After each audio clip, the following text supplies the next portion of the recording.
إن الحمد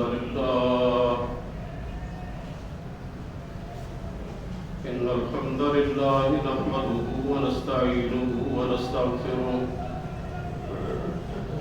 ونعوذ بالله من شرور أنفسنا ومن سيئات أعمالنا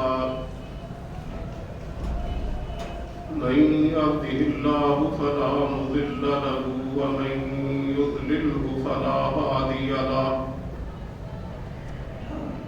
وأشهد أن لا إله إلا الله وحده لا شريك له وأشهد أن محمدا عبده ورسوله أما بعد فإن خير الحديث كتاب الله وخير الهدي هدي محمد صلى الله تعالى عليه وسلم وشر الأمور محدثاتها وكل محدثة بدعة وكل بدعة ضلالة وكل ضلالة في النار رب اشرح لي صدري ويسر لي أمري واحلل عقدة من لساني يفقهوا قولي أعوذ بالله السميع العليم من الشيطان الرجيم بسم الله الرحمن الرحيم الذين قال لهم الناس إن الناس قد جمعوا لكم فاخشوهم فزادهم إيمانا وقالوا حسبنا الله ونعم الوكيل. سب تعریفیں اللہ رب العالمین کے لیے ہیں. بے شمار درود و سلام نبی اقدس حضرت محمد الرسول اللہ صلی اللہ علیہ وآلہ وسلم کی ذات گرامی پر، آپ کی آل طاہرہ اور آپ کے صحابہ کرام پر، اور قیامت تک آپ کی فرما برداری کرنے والے ہر مسلمان پر اللہ کی کروڑوں رحمتیں ہوں. حضرات محترم، اگرچہ اہل فلسطین پر اسرائیل کے مظالم کو تقریباً 75 سال کا عرصہ گزر چکا ہے، لیکن اس وقت اسرائیل کا ظلم اور بربریت اپنی انتہا کو پہنچ چکی ہے.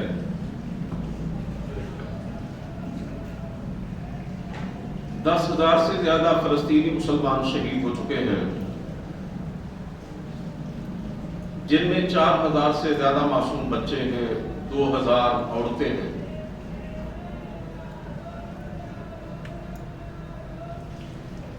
اور اس بدترین وحشت اور بربریت کی وجہ سے پوری دنیا کے مختلف ملکوں میں عوام اسرائیل کے خلاف احتجاج کر رہے ہیں اور اس پر لعنتیں بھیج رہے ہیں. حتیٰ کہ وہ غیر مسلم ممالک کہ جو اسرائیل کے حامی اور مددگار بنے ہوئے ہیں، اور جو اسرائیل جا کر اس سے اظہار یکجہتی کر رہے ہیں، ان ممالک کے بسنے والے لوگ بھی سراپا احتجاج بنے ہوئے ہیں. امریکہ میں، برطانیہ میں، جرمنی میں، کینیڈا میں اور کئی مسلم اور غیر مسلم ممالک میں لاکھوں کی تعداد میں لوگوں نے بلا امتیاز مذہب و ملت فلسطین کے مظلوم مسلمانوں کے ساتھ اظہار یکجہتی کیا ہے اور اسرائیل اور ان کا ساتھ دینے والے ممالک کے خلاف اپنی آواز کو بلند کیا ہے۔ ان حالات میں اگرچہ سب سے بڑی ذمہ داری مسلمان ممالک کے حکمرانوں کی بنتی ہے کہ وہ اسرائیل کے مظالم کو روکنے کے لیے اپنا مؤثر کردار ادا کریں، لیکن مراکش سے لے کر انڈونیشیا تک 57 اسلامی ملکوں کے سربراہان خاموش تماشائی بنے ہوئے ہیں۔ وہ تاریخ کی اس بدترین بربریت، ظلم اور وحشت کے خلاف اپنی آواز بھی بلند نہیں کرتے، امریکہ سے ڈرتے ہیں، سامراج کا خوف رکھتے ہیں۔ 24 اسلامی ممالک کی فوج کہ جس کے سربراہ جنرل رحیل شریف تھے، وہ بھی کہیں دکھائی نہیں دیتی کہ یہ فوج مسلمانوں پر ہونے والے مظالم کو روکنے کے لیے اور امت مسلمہ کے دفاع کے لیے تو بنائی نہیں گئی تھی، یہ تو مسلمان ملکوں کے جو ڈکٹیٹر ہیں، عامل ہیں، بادشاہ ہیں، ان کی حکومتوں کو بچانے کے لیے اور ان کی بادشاہتوں کو تحفظ دینے کے لیے بنائی گئی تھی۔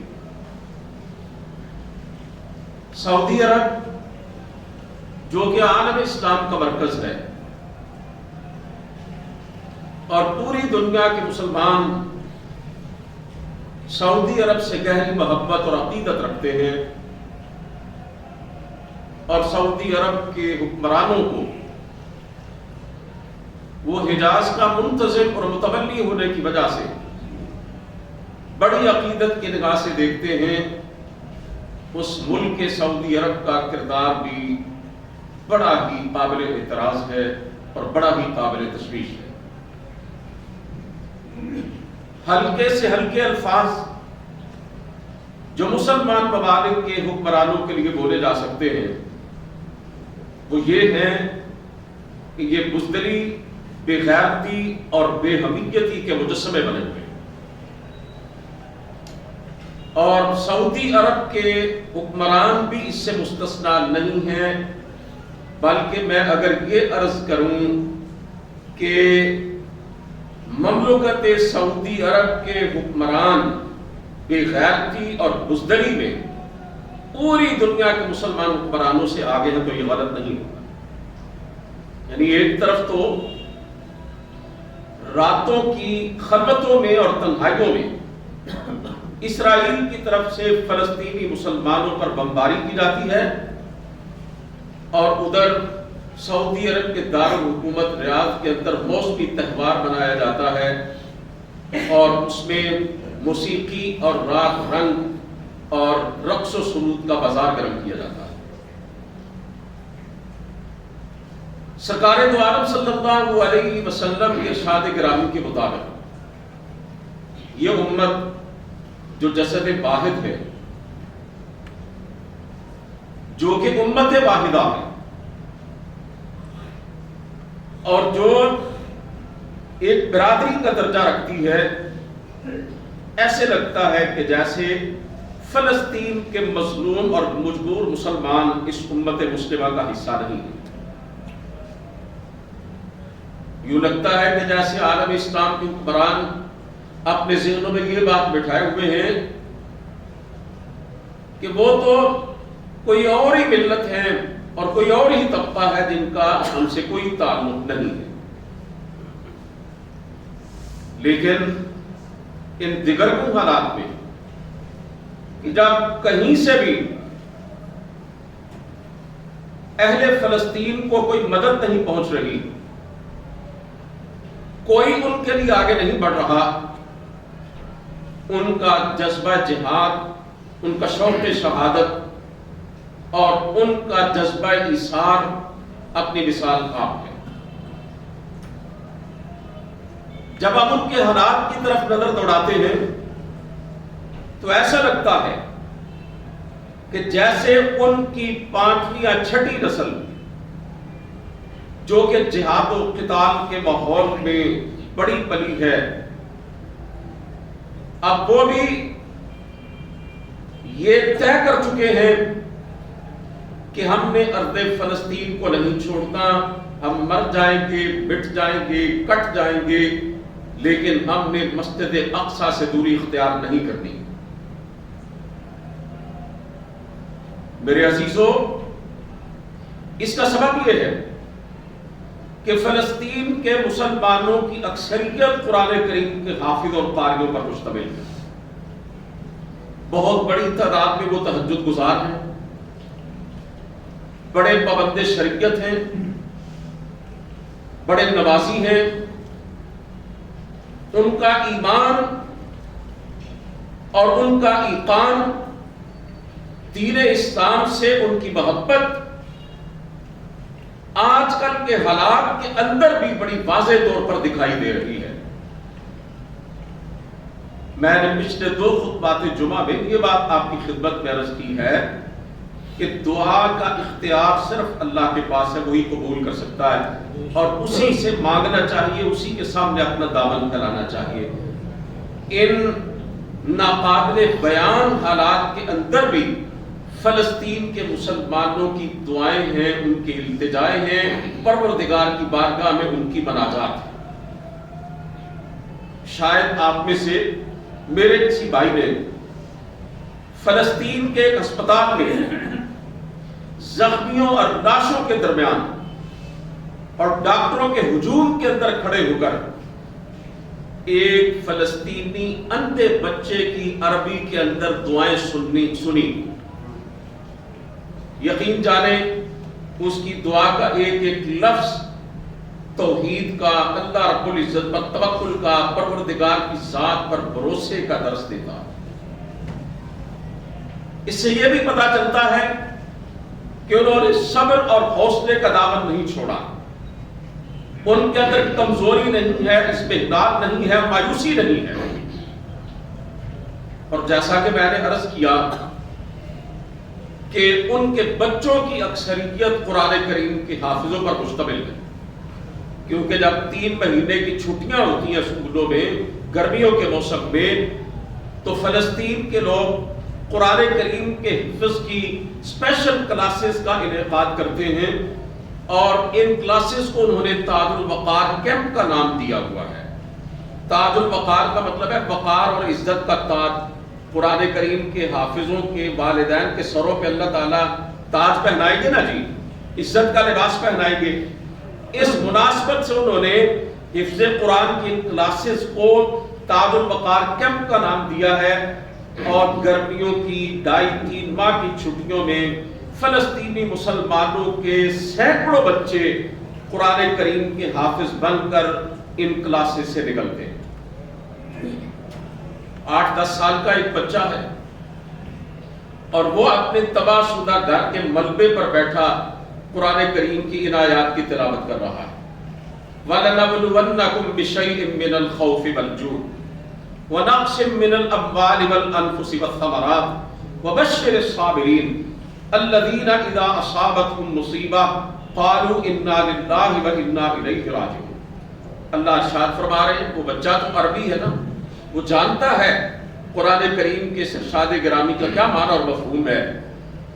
شاید اس کے ماں باپ بھی رتبہ شہادت پہ فائز ہو چکے ہو سکتا ہے وہ اپنے خاندان میں سے اکیلا بچا ہو، ملبے کے ڈھیر پر بیٹھا قرآن کریم کی ان آیات کی تلاوت کر رہا ہے کہ اللہ فرماتے ہیں ہم تمہیں ضرور آزمائیں گے، خوف سے، بھوک سے، مالوں جانوں اور پھلوں کی کمی سے، اور صبر کرنے والوں کو خوشخبری دے دیجئے کہ جب بھی ان پر کوئی مصیبت آتی ہے تو وہ کہتے ہیں ہم اللہ کے ہیں اور ہم اللہ کی طرف لوٹ کر جانے والے ہیں۔ ایک فلسطینی مسلمان اپنے چھوٹے سے 1.5-2 سال کے بچے کو کہ جو شہید ہو چکا ہے اسے اپنے ہاتھوں پر اچھال رہا ہے اور اللہ رب العزت کی بارگاہ میں عرض کر رہا ہے کہ یا اللہ ہم تیری رضا پہ راضی ہیں، اللہ تیری خاطر ہماری جانیں بھی قربان اور ہماری اولاد بھی قربان۔ آج کے اس گئے گزرے دور کے اندر جبکہ ہم جیسے بے عمل مسلمان اللہ رب العزت کے راستے میں اپنی کسی چھوٹی سی خواہش کی قربانی بھی نہیں دے سکتے، نماز فجر پڑھنے کے لیے اپنی نیند کی قربانی بھی نہیں دے سکتے، اپنے بیوی بچوں کی خواہشات پوری کرنے کے لیے ہم کاروبار کے جائز اور ناجائز طریقوں میں بھی تمیز روا نہیں رکھتے، اللہ ماشاء اللہ ہم خواہشات کے بندے بنے ہوئے ہیں۔ اس دور کے اندر فلسطینی مسلمان اپنی جانوں، اپنے مالوں، اپنے گھروں، اپنے کاروباروں اور اپنے چھوٹے چھوٹے معصوم بچوں کے لاشیں اٹھا کر بھی اللہ کی بارگاہ میں عرض کر رہے ہیں کہ یا اللہ ان قربانیوں کو اور ان شہادتوں کو اپنی بارگاہ میں مقبول فرما لے۔ اور فلسطین کی وہ ایک لڑکی، اسے شاید کسی نے یہ بتایا تھا کہ مختلف مسلمان ملکوں میں تمہارے شہیدوں کے غائبانہ نماز جنازہ پڑھے جا رہے ہیں، تو اس نے کہا ترکی کے اندر کہ ہمارے جنازے مت پڑھو، ہم تو زندہ ہیں، مر تم گئے۔ سمجھنے والوں کے لیے اس میں بڑی عبرت ہے۔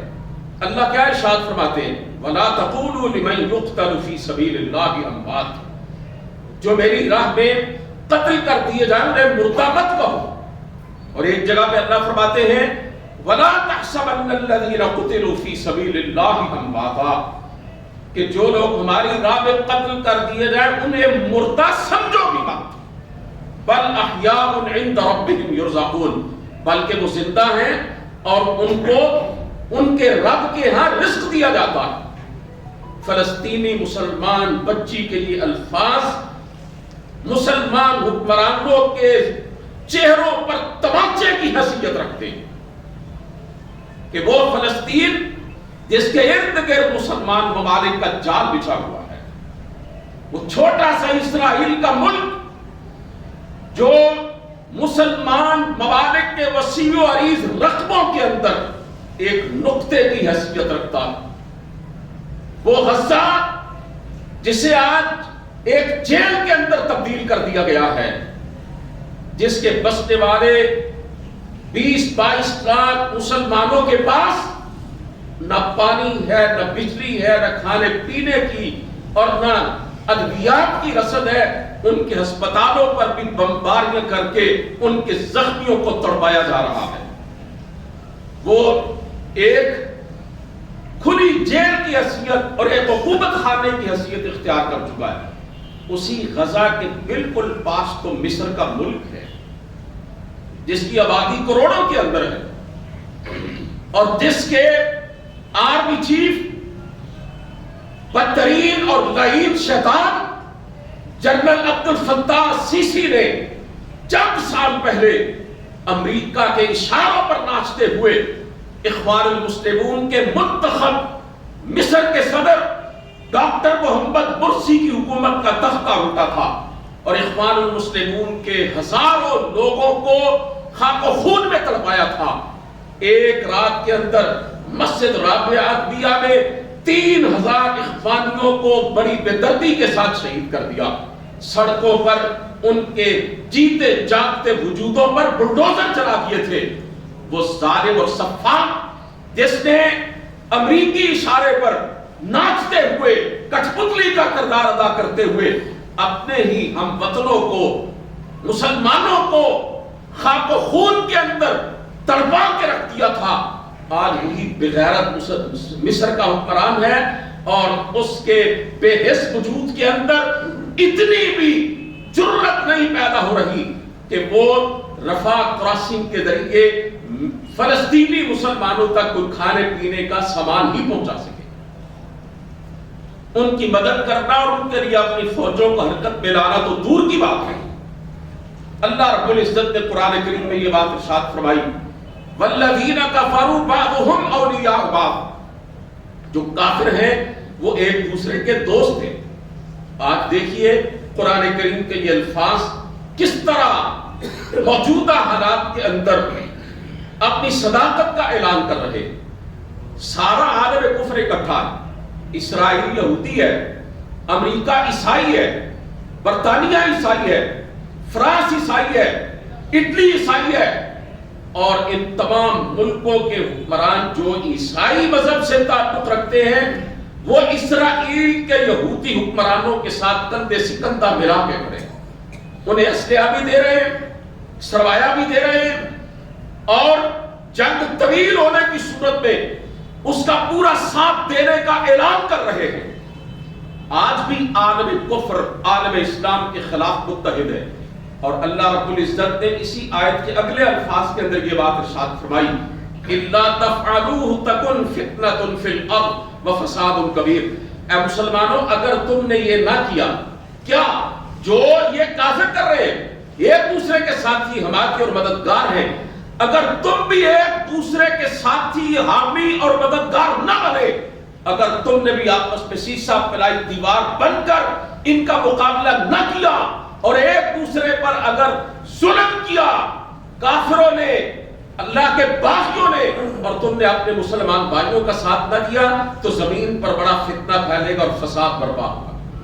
آپ دیکھیں کفر اکٹھا ہے، مسلمان پھٹے ہوئے، کوئی بھی اسرائیل کی مدد کرنے کو، فلسطین کی مدد کرنے کو تیار نہیں ہے. اور زمین پر دیکھیں کتنا فساد ہے، کتنا ظلم ہے، کتنی وحشت ہے، کتنی بربریت ہے کہ غیر مسلموں کے دل بھی تلملا اٹھے. ابھی پچھلے ہفتے ٹینس کی ایک کھلاڑی ہے، ایک عورت ہے، اس نے بین الاقوامی مقابلہ جیتا ٹینس کا. یہ ٹینس ایک کھیل ہے، اسے انعامی رقم دی گئی. بعد میں اس کا انٹرویو لیا گیا کہ اس جیت پر تیرے کیا جذبات ہیں، تو کتنی خوش ہے. اس نے کہا، تھوڑی سی انگریزی رکھنے والا، سمجھ رکھنے والا اس کی بات کو جانتا. اس نے کہا، مجھے کوئی خوشی نہیں ہے کہ میں نے دنیا میں کھیلوں کا اتنا بڑا اعزاز جیتا ہے. فلسطین کے اندر جو ظلم اور بربریت ہو رہی ہے اور جس طرح وہاں پہ بچوں کو مارا جا رہا ہے، اس کی وجہ سے مجھے اس جیت کی کوئی خوشی نہیں ہے. اس سے بات نہیں ہو رہی تھی، الفاظ اس کا ساتھ نہیں دے رہے تھے، آنسوؤں کی برسات جاری تھی اس کی آنکھوں سے. اور اس نے کہا کہ مجھے جو انعام کے طور پر رقم ملی ہے، میں وہ ساری کی ساری فلسطین کے مظلوم مسلمانوں اور بچوں کے لیے وقف کر رہی ہوں. میں پوچھنا چاہتا ہوں، کیا پاکستان، کیا سعودی عرب، کیا مصر، کیا دنیا کے ایران اور دیگر مسلمان ملکوں کے سربراہوں سے یہ ایک عورت اچھی نہیں ہے کہ جو فلسطینیوں کے لیے روتی ہے اور اپنے انعام میں ملنے والی رقم جو ہے وہ بھی ان کے لیے مختص کرنے کا اعلان کرتی ہے؟ یہ تو عورتوں سے بھی گئے گزرے مسلمان ملکوں کے حکمران، یہ تو ہجڑوں سے بھی بدتر ہے، چوڑیاں پہن کے بیٹھے ہوئے ہیں، اور ان کے بے حس اور بے غیرت وجود کے اندر زندگی کی کوئی رمق باقی نہیں. اللہ رب العزت نے ارشاد فرمایا، یا ایھا الذین آمنوا لا تتخذوا اليہود والنصارى اولیاء. اے ایمان والو، یہود و نصارہ کو اپنا دوست نہ بناؤ. اللہ تعالیٰ نے آگے اس کی وجہ بیان فرمائی، بعضهم اولیاء بعض، یہ تمہارے دوست نہیں ہو سکتے، یہ آپس میں ایک دوسرے کے دوست ہیں. کیا اسرائیل یہودی ہے؟ اور میں نے عرض کی سارے بڑے بڑے عیسائی ممالک اس کی پشت پر کھڑے ہیں، اور ان کے حکمران جو ہیں وہ ان کی حمایت کا اور ان کی مدد کا دعویٰ کر رہے ہیں، شانہ بشانہ اس کے چل رہے ہیں. کیا آج بھی قرآن کریم کے الفاظ کی صداقت واضح ہو رہی کہ یہ تمہارے دوست نہیں ہو سکتے، یہ آپس میں ہی ایک دوسرے کے دوست ہیں؟ آپ مسلمان ملکوں کے حکمرانوں کو چھوڑے ذرا تھوڑے سے وقت کے لیے ذرا ان سے صرف نظر کیجئے. اپنے ملک میں جو بڑی بڑی آپ کی سیاسی جماعتیں ہیں، جن کے پیچھے میرے بڑے بھائی لگے ہوئے ہیں، اور جن کے کارندوں اور جن کے حاشیہ برداروں کے پیچھے انہوں نے ساری زندگیاں برباد کر دی ہیں، جن کے ٹاؤٹ بنے ہوئے ہیں بہت سے میرے بھائی اپنے اپنے شہروں اور قصبوں کے اندر اور دیہات کے اندر، جن سیاسی پارٹیوں کے وہ حامی اور مؤید بنے ہوئے ہیں، جن کے لیے ووٹ مانگتے ہیں، جن کی کمپین چلاتے ہیں، جن کے لیے وہ جلسے منعقد کرتے ہیں، جن کو پیسے دیتے ہیں، اور جن کی ویگنوں گاڑیوں میں بیٹھ کر ان کے جلسوں میں شرکت کرنے کے لیے جاتے ہیں. میں پوچھنا چاہتا ہوں جماعت اسلامی پاکستان نے تمام بڑے بڑے شہروں کے اندر لاکھوں مسلمانوں کو اکٹھا کر کے اہل فلسطین کے حق میں اپنی آواز بلند کی ہے. اور یہ جو اسلام آباد میں پچھلے ہفتے یہ جو غزہ ملین مارچ ہوا ہے اس کے حوالے سے عالم عرب کا سب سے بڑا جو چینل ہے الجزیرہ، اس نے یہ کہا تھا کہ اب تک فلسطین کے حق میں دنیا میں جتنے بھی مارچ کیے گئے ان میں سب سے بڑا مارچ ہے. جماعت اسلامی کے سینیٹر مشتاق احمد خان صاحب اس وقت مصر اور فلسطین کی سرحد پر پہنچے ہوئے، آگے نہیں جانے دیا جا رہا ان کو. امدادی سامان کے جہاز ان کے پاس کھڑے، اور الخدمت فاؤنڈیشن کے صدر جناب ڈاکٹر حفیظ الرحمان صاحب نے یہ بتلایا کہ 1 ارب روپے سے زیادہ کی امداد پاکستان کے مسلمانوں نے فلسطینی مسلمانوں کے لیے الخدمت کے حوالے کر دیا. 1 ارب سے زیادہ. انہوں نے کہا ہم نے اپنے ڈاکٹروں سے کہا کہ کون کون فلسطین جانے کے لیے اور اپنے زخمی بھائیوں کی مرہم پٹی کے لیے تیار ہے. 2000 ڈاکٹروں نے اپنے نام لکھوا دیے، جن میں سے 900 لیڈی ڈاکٹر ہیں، خواتین ڈاکٹر ہیں. یہ جماعت اسلامی کی مثال آپ کے سامنے یہ عرض کر رہا ہوں. میں کوئی ہوا میں باتیں نہیں کر رہا، پڑھی لکھی اور سنی سنائی باتیں، میڈیا پر آئی ہوئی باتیں آپ کو سنا رہا ہوں، حقائق سے آگاہ کر رہا ہوں آپ کو.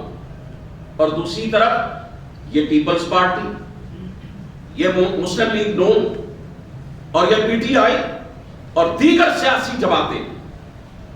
آپ نے دیکھا ہے نا پچھلے دنوں کہ نواز شریف صاحب آئے تھے لندن سے، تو ان کا استقبال کرنے کے لیے لوگوں کو کس طرح آمادہ کیا. ایک بدبخت نے کہا جو نواز شریف صاحب کا استقبال کرنے ایئرپورٹ پر جائے گا سمجھو اس کو جنت مل گئی. ایک نے کہا بڑا کار خیر ہے، بڑا نیکی کا کام ہے. اس طرح لوگوں کو انہوں نے موٹیویٹ کیا اپنے سیاسی لیڈر کا استقبال کرنے کے لیے. اور آپ کو پتا ہے پورے ملک سے نون لیگ کے جو ٹکٹ ہولڈرز ہیں اور ان کے چھوٹے بڑے جو رہنما ہیں، انہوں نے اپنے اپنے ڈیروں پر لوگوں کو اکٹھا کیا اور ہزاروں سینکڑوں گاڑیوں کے قافلے لے کر اس کا استقبال کرنے کے لیے پہنچے.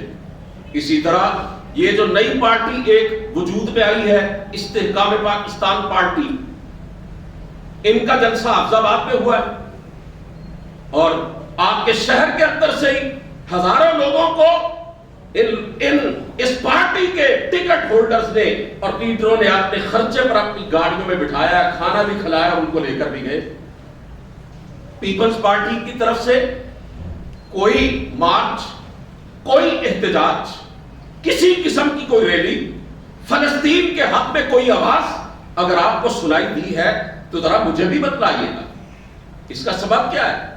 جب اپنی سیاست کی بات آتی ہے، اپنے ووٹوں کی بات آتی ہے، اپنے پارٹی کے لیڈر کی بات آتی ہے، پھر خزانوں کے منہ کھل جاتے ہیں، پھر بریانی کی دیگیں چڑھ جاتی ہیں، پھر ڈیرے آباد ہو جاتے ہیں، پھر جناب سارے وسائل جو ہیں وہ اس بات کے لیے جھونک دیے جاتے ہیں. اور جب مظلوم اور مجبور مسلمانوں کی مدد کی بات آتی ہے اور ان کے حق میں اپنی آواز بلند کرنے کی بات آتی ہے تو پھر یہ سارے کے سارے جات کی طرح بیٹھ جاتے ہیں، کوئی ان میں سے دکھائی نہیں دیتا. اور ہمیں پھر بھی کوئی سوچنے سمجھنے کی توفیق نہیں ملتی. یہ مفاد پرست، یہ کرپٹ اور بے ایمان، یہ پیٹ کے بندے جن کو نہ پاکستان کے عوام سے کوئی غرض ہے، نہ امت مسلمہ سے ان کو کوئی غرض ہے. قیامت ٹوٹ جائے نبی کی امت پر ان کو کوئی پرواہ نہیں ہے. ہم پھر بھی ان کے پیچھے لگے ہوئے، ہم پھر بھی ان کے حاشیہ نشین بنے ہوئے. یہ کیوں ایسا کرتے ہیں؟ کیوں اتنے بے حس ہیں؟ عالم اسلام کے حکمرانوں کی طرح ہمارے ملک کی بڑی پارٹیوں کے یہ لیڈر کیوں اتنے بے غیرت ہیں؟ اس لیے کہ یہ امریکہ سے ہی تو اقتدار کی بھیک مانگتے ہیں. ان کی منظوری اسی طرف سے تو ہوتی ہے. ان کو معلوم ہے کہ یہ ایک دوسرے سے بڑھ کر اپنے آپ کو امریکہ کا وفادار ثابت کریں گے تو بات بنے گی. اگر ہم اسرائیل کے خلاف بولے تو یہ تو امریکہ کے خلاف بولنا ہوگا، اور امریکہ ہمیں جناب اگلے الیکشن میں ہو سکتا ہے ہماری حکومت نہ بدلے دے، اور ان کو اپنی حکومت اور اپنا اقتدار عزیز ہے، اپنی کرسی عزیز ہے، اس کے علاوہ انہیں اور کچھ نہیں چاہیے۔ میں یہ عرض کرنا چاہتا ہوں، ان حالات میں ہمیں بھی ہوش کے ناخن لینے چاہیے، ہمیں جاننا چاہیے اور پہچاننا چاہیے کہ پاکستان کے عوام کا اور امت مسلمہ کا ہمدرد اور خیر خواہ کون ہے، وہ کون سے لوگ ہیں جو اس بات کا حق رکھتے ہیں کہ وہ مسند اقتدار پر متمکن ہوں اور ہم ان کو اپنے ووٹ کی امانت سپرد کر سکیں۔ عزیزان محترم، میں عرض یہ کرنا چاہتا تھا کہ اس وقت اہل فلسطین عالم اسلام کے حکمرانوں کی بے حمیتی اور بزدلی کی صدا بھگت رہے، لیکن آپ یقین رکھیں اس بات پر، یہ میرے ایمان کا حصہ ہے کہ اسرائیل جیسے ہزاروں درندے بھی آ گئے نا، فلسطینی مسلمانوں کو نہ دبا سکتے ہیں، نہ جھکا سکتے ہیں، نہ ختم کر سکتے ہیں۔ انہوں نے ہجرت کی، انہوں نے دنیا کے دوسرے ملکوں سے پناہ مانگی، انہوں نے کہا مسلمان ملکوں سے بھی یہ کہا کہ ہمارے لیے اپنے دروازے کھول دو، نہ انہوں نے تہیہ کیا ہوا ہے، ارض فلسطین نہیں چھوڑیں گے، ارض مقدس نہیں چھوڑیں گے، اپنا قبلہ اول نہیں چھوڑیں گے، اپنی دھرتی نہیں چھوڑیں گے، اور وہ بارود کی بارش کے اندر بھی اپنے بچوں کی لاشیں اٹھا کر بھی جذبہ جہاد اور شوق شہادت کو لے کر آگے بڑھ رہے ہیں۔ مجھے تو ان حالات میں ایسا نظر آ رہا ہے کہ شاید اللہ رب العزت نے اسرائیل کو ملیہ میٹ کرنے کا فیصلہ کر دیا۔ یقین جانے کچھ ایسا ہی لگتا ہے کہ جیسے بعض اوقات آگ بجھ جاتی ہے تو رات کے اندر دبی ہوئی ایک چنگاری تھوڑی سی ہوا ملنے سے بھڑک اٹھتی ہے، ایسے لگتا ہے کہ جیسے امت مسلمہ جو کردار اور عمل کے لحاظ سے راکھ کا ڈھیر بنی ہوئی ہے، اس کے اندر حماس کے مجاہدین کی صورت میں ایک چنگاری، ایک شعلہ دبا ہوا ہے، اور اب وقت قریب آ چکا ہے کہ وہ شعلہ بڑک اٹھے اور اسرائیل کو نیست و نابود کر کے رکھے۔ اللہ رب العزت کا اعلان قرآن کریم کے اندر موجود ہے، کم من فئۃ قلیلۃ غلبت فئۃ کثیرۃ باذن اللہ۔ اللہ فرماتے ہیں ہم کبھی کبھی اپنی قدرت کے کرشمے دکھاتے ہیں، اور کئی دفعہ یہ دنیا میں ہو چکا ہے کہ ہمارے حکم سے چھوٹے گروہ بڑے گروہوں پر غالب آ جاتے ہیں۔ لوگ ابابیلوں کی بات کرتے ہیں، وہ کیوں نہیں آتی؟ اور تمہیں فلسطینی مجاہدین کی صورت میں اللہ کی ابابیلیں نظر نہیں آ رہی؟ وہ مٹھی بھر مجاہدین جو ڈٹے ہوئے، اللہ کے رسول صلی اللہ علیہ وسلم کا یہ فرمان عالی شان ہے، الجہاد ماضٍ الی یوم القیامہ، جہاد قیامت تک جاری رہے گا۔ فرمایا دنیا کی کوئی طاقت اس کو روک نہیں سکے گی، نہ کسی ظالم کا ظلم، نہ کسی عادل کا عدل۔ امت مسلمہ کے حکمران 68 لاکھ فوجوں کے مالک، ان کے کمانڈر جہاد کا راستہ چھوڑ چکے ہیں، اور فلسطین کے مسلمان اس راستے پر رواں دواں ہیں۔ ان بغیرتوں کو حیا نہیں آتی کہ یہ ان کا چھوڑا ہوا فرض ادا کر رہے ہیں اور پوری امت کی طرف سے فرض کفایہ ادا کر رہے ہیں۔ جہاد کیا ہے؟ امت کے دفاع کا راستہ، امت کی عزت کا راستہ، امت کی بقا کا راستہ ہے۔ جہاد کیا ہے؟ دنیا اور آخرت کی کامیابی کا راستہ ہے۔ جہاد کیا ہے؟ دنیا میں عظمت کا اور آخرت میں جنت کے حصول کا راستہ۔ سرکار دو عالم صلی اللہ علیہ وسلم نے فرمایا 3 آدمیوں کا اللہ تعالیٰ خود ضامن ہے، 3 آدمیوں کا۔ ایک وہ مجاہد جو اللہ کی راہ میں نکلتا ہے، پھر یا تو غازی بن کے آ جاتا ہے یا پھر شہید بن کے آتا ہے۔ فرمایا دوسرا وہ شخص جو مسجد کی طرف جاتا ہے، اللہ کے گھر کی طرف قدم اٹھاتا ہے، اور اس راستے میں اپنی جان دے دیتا ہے، فوت ہو جاتا ہے، یا واپس آتا ہے تو ثواب اور غنیمت کے ساتھ آتا ہے۔ اور فرمایا تیسرا وہ آدمی جو اپنے گھر میں داخل ہوتا ہے تو سلام کے ساتھ، یعنی اپنے گھر والوں کو سلام کہتا ہے۔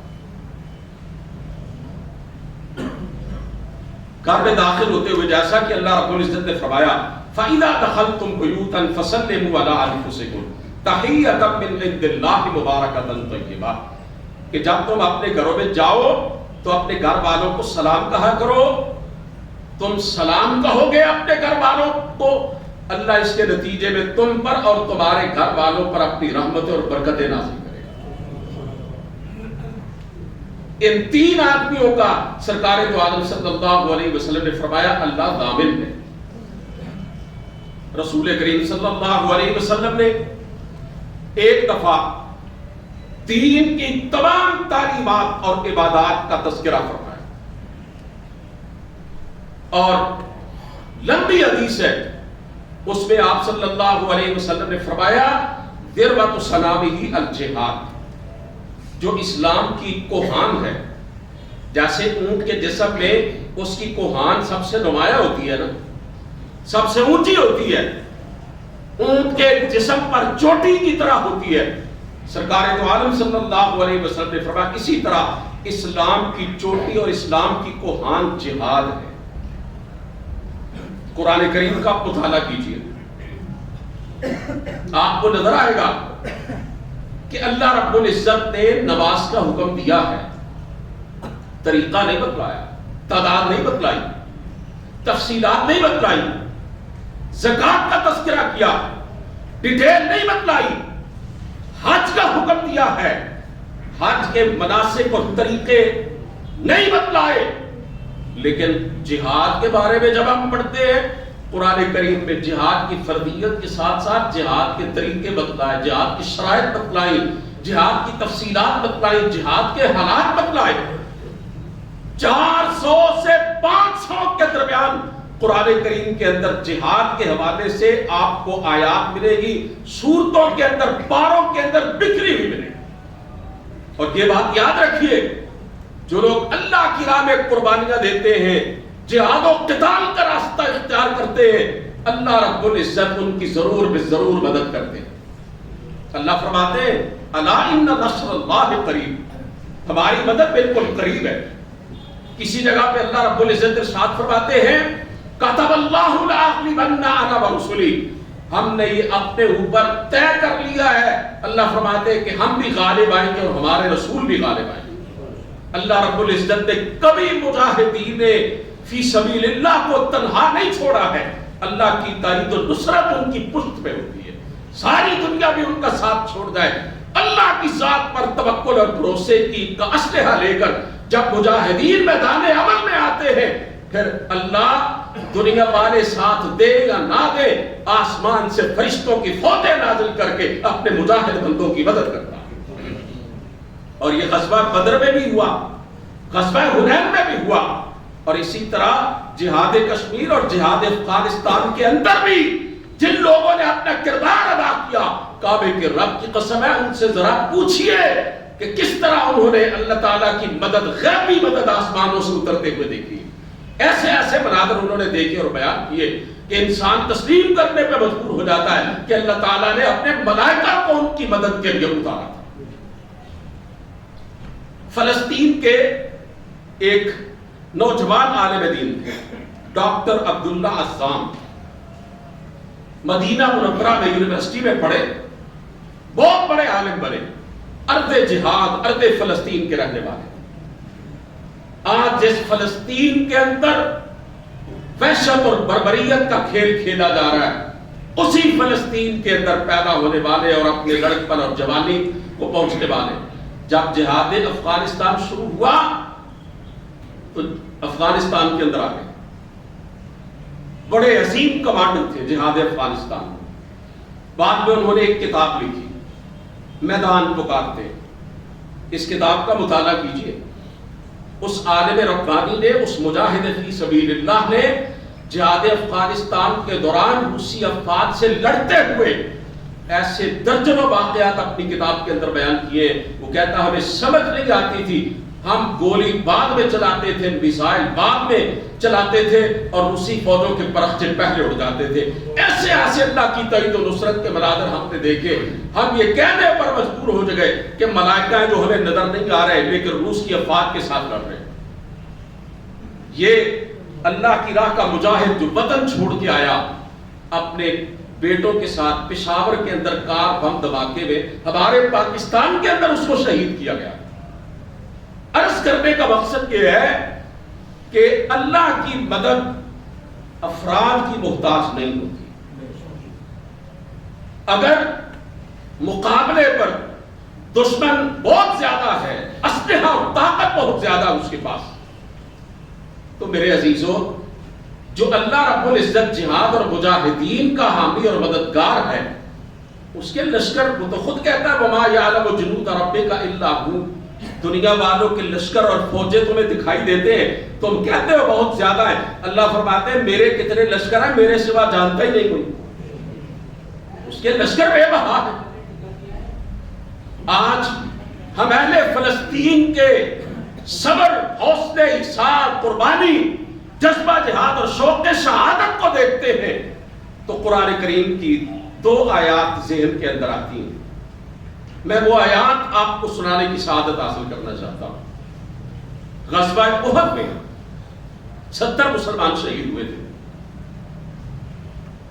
سرکار دو عالم صلی اللہ علیہ وسلم نے حکم دیا تھا، صحابہ کے دستے کو متعین کیا تھا اور فرمایا تھا کہ یہ درہ، یہ راستہ نہیں چھوڑنا۔ ان مجاہدین کے اندر کچھ غلط فہمی ہو گئی، رائے میں اختلاف آ گیا، کیونکہ کفار مکہ بھاگ رہے تھے اور مسلمان ان کا مال غنیمت سمیٹ رہے تھے۔ کچھ نے کہا کہ جناب جنگ ختم ہو چکی ہے، اور ہم بھی مال غنیمت لوٹنے والوں میں شامل ہو جاتے۔ کچھ نے کہا اللہ کے رسول کا حکم تھا یہاں سے نہیں ہلنا، جب تک میں نہ کہوں یہ راستہ نہیں چھوڑنا۔ بہرحال وہ راستہ چھوڑ دیا، اللہ کے رسول کے حکم کی تھوڑی سی سرتابی ہو گئی۔ حضرت خالد بن ولید رضی اللہ تعالیٰ جو ابھی مسلمان نہیں ہوئے تھے اور کافروں کے ایک دستے کے کمانڈر تھے، انہوں نے دیکھا تو وہ پلٹے، مسلمانوں پر یک بار حملہ کیا۔ پھر جو کافر بھاگ رہے تھے وہ بھی واپس آئے، مسلمانوں کی فتح وقتی طور پر شکست میں بدل گئی۔ 70 صحابہ کرام نے جام شہادت نوش کیا۔ کافر جب واپس جا رہے تھے تو ان کے دل میں خیال آیا، انہوں نے آپس میں کہا کہ بڑا سنہری موقع تھا مسلمانوں کو صفحہ ہستی سے مٹانے کا۔ ہم نے ان کو نقصان تو بہت پہنچایا لیکن ابھی تو اسلام باقی ہے، مسلمان تو ابھی موجود ہے، آؤ واپس چلتے ہیں، ان کو تہس نہس کر کے جاتے ہیں، مدینہ کی اینٹ سے اینٹ بجا کے جاتے ہیں۔ سرکار دو عالم صلی اللہ علیہ وسلم کو اندیشہ ہوا، آپ نے صحابہ اکرام سے کہا نکلو، کافروں کا تعاقب کرنا ہے۔ میرے بھائیوں 70 صحابہ شہید، مدینے کے گھر گھر کے اندر شہید موجود، زخمیوں کی تعداد درجنوں میں۔ لیکن ان حالات کے اندر بھی جب رسول کریم صلی اللہ علیہ وسلم نے فرمایا کہ نکلنا ہے، صحابہ کرام پھر بھی اٹھ کھڑے ہوئے اور اللہ کے رسول کے ساتھ چل پڑے۔ اللہ رب العزت نے اپنے پیغمبر کے اصحاب کرام کے جذبہ جہاد و شہادت کو اپنے قرآن کا حصہ بنایا۔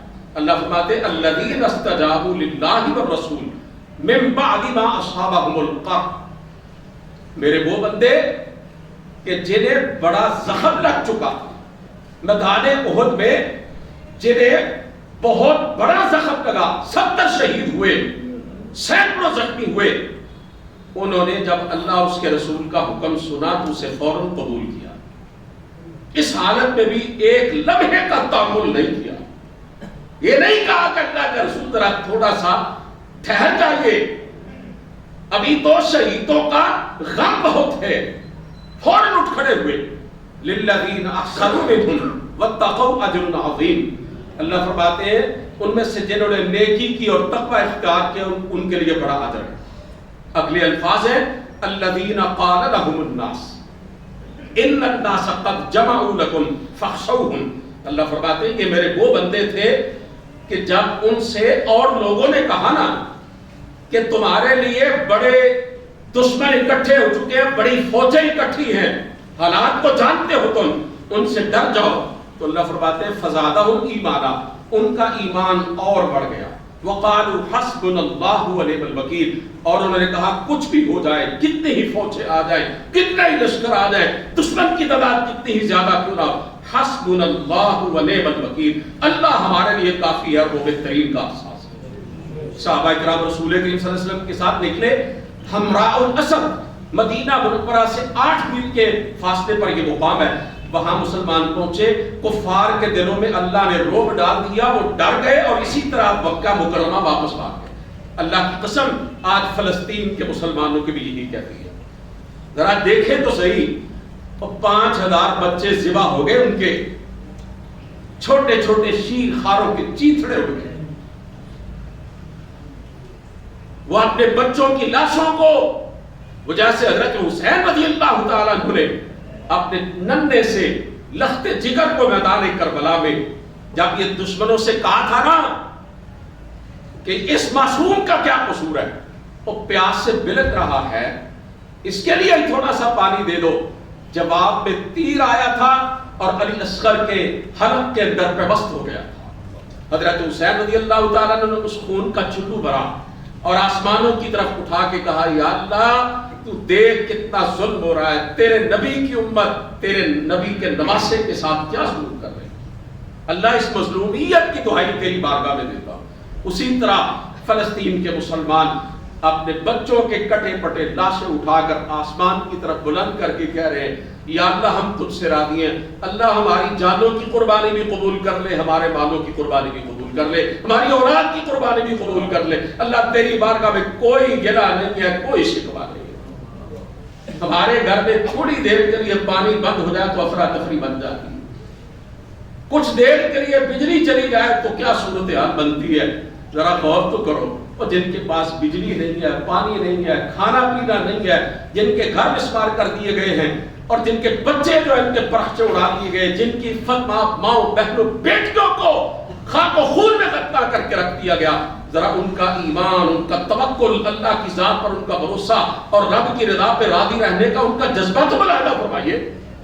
اسی لیے میں نے خطبے کی ابتدا میں کہا تھا، فلسطینی مسلمانوں کا ایمان ہمارے ایمان کے مقابلے میں بلا شبہ بڑا مضبوط ہے۔ ہم انہیں خراج عقیدت پیش کرتے ہیں، ہم یہ اعلان کرتے ہیں کہ ہم تمہارے ساتھ ہیں، ہم ظالموں سے اظہار برات کرتے ہیں، اور اگر مسلمان ملکوں کے حکمران کچھ غیرت کا مظاہرہ کریں، اپنی افواج کو حرکت میں نہیں لاتے، نہ لائے، لیکن اپنے بارڈر کھول دیں، نوجوانوں کو فلسطین پہنچنے دیں، خدا کی قسم اٹھا کے کہتا ہوں، نبی کی امت کے اندر آج بھی لاکھوں نوجوان اللہ کے دین کے لیے اور امت کے دفاع کے لیے اپنی جانیں قربان کرنے کا جذبہ رکھتے ہیں، اس میں کوئی شک و شبہ کی گنجائش نہیں۔ لاکھوں مسلمان وہاں جا کر اپنے دست بدست لڑائی کے ذریعے اسرائیل کو کافر کردار تک پہنچا سکتے ہیں۔ دنیا کو ہے پھر مار کا منہ بدل پیش، تہذیب نے پھر اپنے درندوں کو ابھارا، اسرائیل سے بڑا درندہ آج دنیا میں کوئی نہیں ہے۔ حضرت قائد اعظم نے جو کہا تھا نا، illegitimate child of west، کہ یہ مغرب کا ناجائز بچہ ہے، حرامی بچہ ہے اسرائیل، یہ درندہ ہے۔ حضرت اقبال کہتے ہیں، دنیا کو ہے پھر مار کا روح بدن پیش، تہذیب نے پھر اپنے درندوں کو ابھارا۔ اور فلسطین کے حوالے سے اگلا شعر فٹ بیٹھتا ہے 100% ان پر، اللہ کو پامردی مومن پہ بھروسہ ہے، ابلیس کو یورپ کی مشینوں کا سہارا۔ اور آگے مسلمان حکمرانوں کو کچھ سوچنے سمجھنے کے لیے یہ شعر ہی کافی ہے حضرت اقبال کا، غیرت ہے بڑی چیز جہاں میں تگودو میں، پہناتی ہے درویش کو تاج سر دار۔ کاش مسلمان حکمرانوں کی غیرت جو ہے اس کے اندر بھی کوئی زندگی کے آثار پیدا ہو۔ عزیزان محترم، یہ بات طے شدہ، مایوسی کی کوئی بات نہیں، مایوسی ایمان کے منافی ہے۔ ہمارے اندر کے کچھ لوگ وہ مایوس ہیں، یقین جانے فلسطینی مایوس نہیں، ان کا اللہ پر توکل ان حالات کے اندر اور بڑھ چکا ہے، اور انشاءاللہ العزیز وہ وقت آئے گا، اگر جلد نہیں ہو سکتا ہے کچھ وقت لگ جائے، جیسے روس اور امریکہ عرصہ دراز کے بعد افغانستان میں اپنے انجام کو پہنچے ہیں، اسی طرح اسرائیل بھی اپنے منطقی انجام کو ضرور پہنچے گا. قل جاء الحق وزهق الباطل ان الباطل کان زہوقا. اللہ فرماتے فتح مکہ کے موقع پر اپنے نبی سے اعلان کرو حق آ گیا اور باطل مٹ گیا، کہ باطل دنیا میں ہمیشہ رہتا ہی نہیں، وہ ہوتا ہی مٹنے کے لیے. اللہ سے دعا ہے کہ وہ اہل فلسطین کی مدد فرمائے اور اللہ تعالیٰ ان کے جہاد اور ان کے ایثار اور قربانی اور شہادتوں کو اپنی بارگاہ میں مقبول و منظور فرمائے. وآخر دعوانا الحمدللہ رب العالمین.